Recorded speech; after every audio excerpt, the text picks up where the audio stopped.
This is the Global Economic Scrap Metal Commodities and Recycling Report by BENLEE Roll-Off Trailers and Gondola Trailers, September 9th, 2019.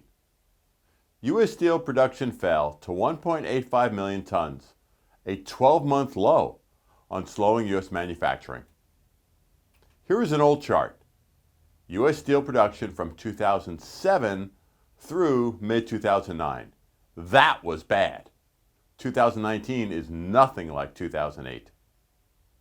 Oil rose to $56.20 a barrel as OPEC cuts shipments to the U.S., which lowers U.S. inventories, which supports higher global prices.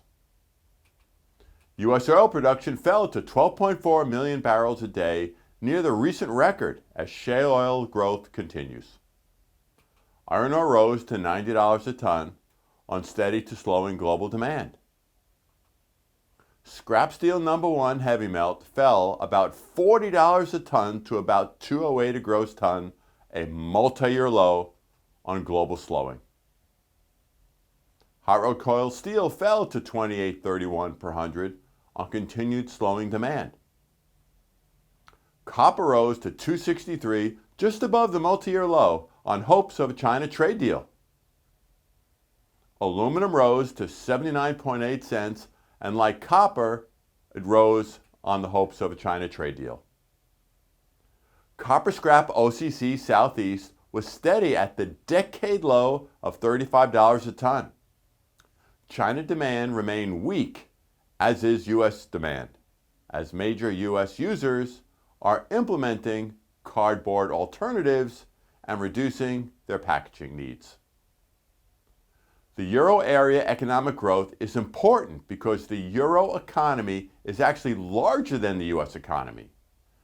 They slowed and grew at only 0.2%, with Germany actually being negative due to less shipments to China.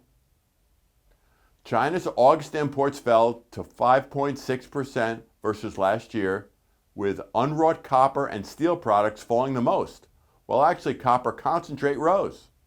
Importantly, the U.S. shipped 22.4% less to China, and Europe shipped 5.2% less. The tariff war is hurting both sides. August's U.S. manufacturing fell into contraction mode.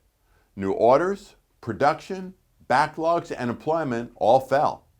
The U.S. is shipping less to China. July's U.S. trade deficit with the rest of the world improved slightly, but it is still bad. Our deficit was actually worse with China, Europe, Mexico, and Japan. August's U.S. job creation was 130,000, which is okay, but only about a third of some of the months the U.S. hit in 2014, and has actually been trending down through all of 2019. Even with the slowing, the percent unemployment remains steady at a low 3.7%, which supports great consumer spending, which is actually offsetting the weak manufacturing. The labor participation rate is those over 16 years of age that can work and are working. It rose to 63.2. So only 63.2% of the people that can work are actually working. We need to get more people into the workforce to pay taxes versus sitting at home on a sofa. Wall Street's Dow Jones average rose to 26,797 on positive trade talks with China. The current U.S. growth of about 2.5%, something could be 3.25% or more if we had a trade deal with China. Safety remains key to us at BENLEE. To save lives a number of years ago, we added 2 standard features to our trailers that you can retrofit to older BENLEE units. Sadly, last week we met a new manager at a very large customer who oversees our units.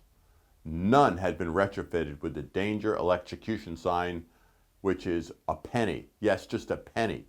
And none had been set up with the hoist up strobe alarm, which with the lights and the harnesses is a very inexpensive $270.